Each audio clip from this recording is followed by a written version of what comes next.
Assalamualaikum warahmatullahi wabarakatuh. Nama saya Nabila Hananda Pratiwi dari kelas Change Management R01. Pada video kali ini saya akan menjawab soal UTS.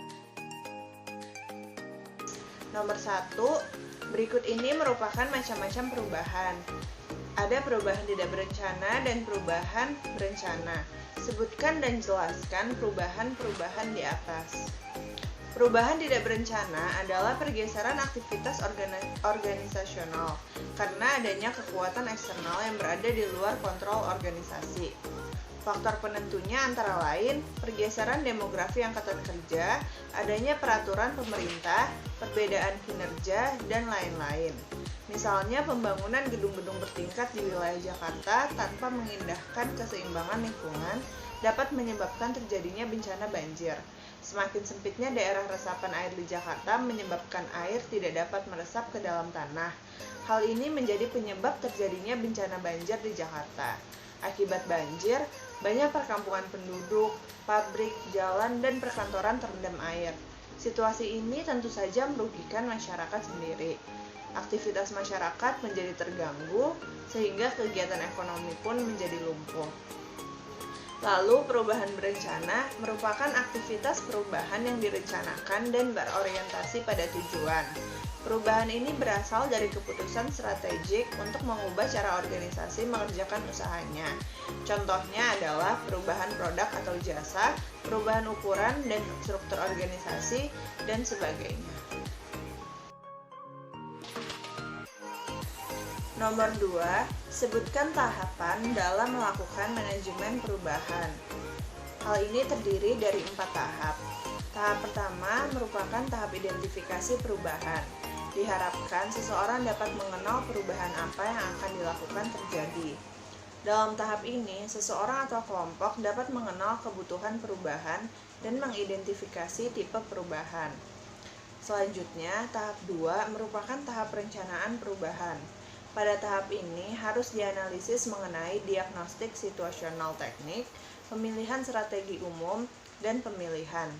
Dalam proses ini perlu dipertimbangkan adanya faktor pendukung sehingga perubahan dapat terjadi dengan baik.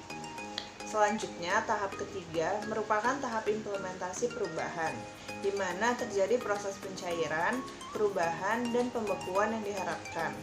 Apabila suatu perubahan sedang terjadi, kemungkinan akan timbul masalah.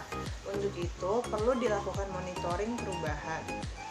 Lalu, tahap terakhir adalah tahap evaluasi dan umpan balik.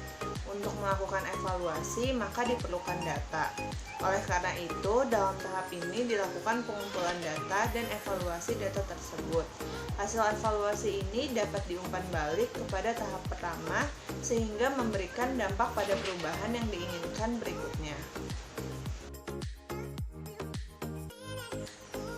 Nomor 3, coba sebutkan ciri-ciri organisasi yang membuat perubahan menjadi sukses. Yang pertama, mengaitkan antara masa sekarang dan masa depan. Kedua, menjadikan pembelajaran sebagai gaya hidup. Ketiga, mendukung dan mendorong secara aktif perubahan dan perbaikan harian. Keempat, adanya keragaman tim. Kelima, strategi yang dibuat terencana. Keenam, mendorong orang-orang yang tidak konvensional. Ketujuh, menjaga dan melindungi ide-ide terobosan baru. Kedelapan, mengintegrasikan teknologi yang menerapkan perubahan.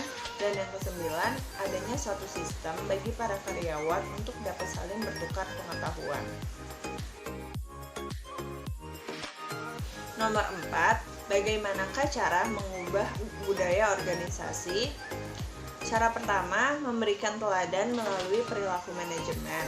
Kedua, mengamati lingkungan yang berhubungan dengan 2 atau 3 tren yang akan memberi pengaruh pada organisasi di masa mendatang. Ketiga, menentukan implikasi dari tren tersebut. Keempat, melihat kembali misi dan mempelajari tujuan organisasi, serta memperbaiki sampai menjadi pernyataan yang singkat dan kuat. Kelima, memilih, mempromosikan, dan mendukung karyawan yang mengadopsi nilai-nilai baru. Keenam, melarang hierarki yang lama yang diwarisi dan membangun struktur dan sistem manajemen yang fleksibel dan cair, sehingga dapat melepaskan energi dan semangat orang-orang. Lalu yang ketujuh, merancang ulang proses sosialisasi agar sejalan dengan nilai-nilai yang baru. Kedelapan, mengubah sistem imbalan bagi karyawan. Kesembilan, mengguncang subbudaya melalui pengalihan pekerjaan, rotasi kerja, dan atau pemberhentian karyawan. Dan yang ke-10, menciptakan iklim saling percaya dalam bekerja. Nomor 5, sebutkan dan jelaskan teknik dalam mengurangi tantangan perubahan. Teknik yang pertama dapat melalui edukasi, komunikasi, dan sosialisasi. Informasi mengenai proses perubahan yang terjadi dalam praktiknya akan selalu mendapatkan tambahan informasi yang kurang jelas sehingga akan berdampak negatif. Terdapat beberapa cara untuk mengatasi hal tersebut. Pertama, lakukan proses edukasi atau pendidikan dan pengarahan kepada semua stakeholder dalam organisasi. Kedua, komunikasikan sesuatunya dengan jelas untuk mengurangi dampak dari informasi yang kurang tepat dan informasi yang buruk. Ketiga, lakukan sosialisasi secara menyeluruh kepada stakeholder. Lalu teknik yang kedua dapat melalui partisipasi. Dengan memberikan kesempatan kepada karyawan untuk turut berpartisipasi dalam proses perubahan tersebut, maka akan mengurangi tingkat resistensi atau penolakan dari karyawan tersebut. Karena tidak mungkin dia menolak perubahan di mana dia sendiri ikut dalam pengambilan keputusannya. Upaya partisipasi ini dapat menghasilkan keputusan yang bermakna, mengurangi tingkat resistensi, mendapatkan komitmen, dan meningkatkan kualitas keputusan untuk sebuah perubahan. Lalu teknik yang ketiga dapat dengan cara memberi dukungan dan komitmen. Hal ini sangat penting untuk dapat meminimalisir rasa takut dan kecemasan dari anggota atau karyawan. Memberikan konsultasi dan terapi atau memberikan pelatihan keahlian-keahlian yang baru merupakan contoh dari beberapa langkah yang dapat menunjukkan dukungan dan komitmen sebuah perusahaan untuk mendampingi karyawannya dalam proses perubahan.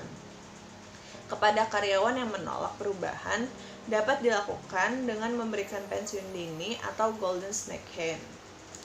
Lalu yang keempat, dengan cara membangun hubungan yang positif. Karyawan akan lebih bersedia untuk menerima perubahan apabila karyawan memiliki kepercayaan terhadap manajemen yang menerapkan perubahan. Jika manajemen mampu memfasilitasi terciptanya hubungan yang positif, maka karyawan dapat lebih menerima proses perubahan tersebut. Bahkan oleh karyawan yang tidak setuju adanya perubahan sekalipun. Yang kelima, menerapkan perubahan secara adil. Menerapkan perubahan secara adil kepada seluruh karyawan, bahkan termasuk terhadap jajaran top manajemen, sangat penting untuk mengurangi atau mengatasi penolakan dari karyawan. Misalnya, jika terjadi pengurangan gaji besar-besaran yang hanya diberlakukan terhadap karyawan tingkat yang paling bawah, maka akan terjadi bentrok atau penuntutan. Lalu, teknik yang selanjutnya dapat dengan manipulasi dan kooptasi. Manipulasi yang dimaksud di sini adalah menyamarkan upaya untuk mempengaruhi proses perubahan untuk mengurangi resistensi karyawan. Manipulasi dapat dilakukan dengan cara memelintir pesan untuk mendapatkan kerjasama dari karyawan. Sementara kooptasi adalah metode buying off yang mengkombinasikan manipulasi dan partisipasi. Kooptasi dapat dilakukan misalnya dengan memberikan jabatan kepada pemimpin dari karyawan yang menolak perubahan. Hal ini dilakukan bukan dengan tujuan untuk mendapatkan solusi ataupun saran, tetapi lebih kepada untuk mendapatkan dukungan. Teknik selanjutnya yaitu merekrut orang yang menerima perubahan. Orang yang memiliki konsep diri yang positif dan toleransi resiko yang lebih besar dapat menerima perubahan. Selain merekrut orang yang terbuka kepada perubahan, menjadi penting untuk memilih tim yang dapat beradaptasi dengan tidak hanya mempertimbangkan motivasi individual karyawannya, tetapi juga motivasi kelompok.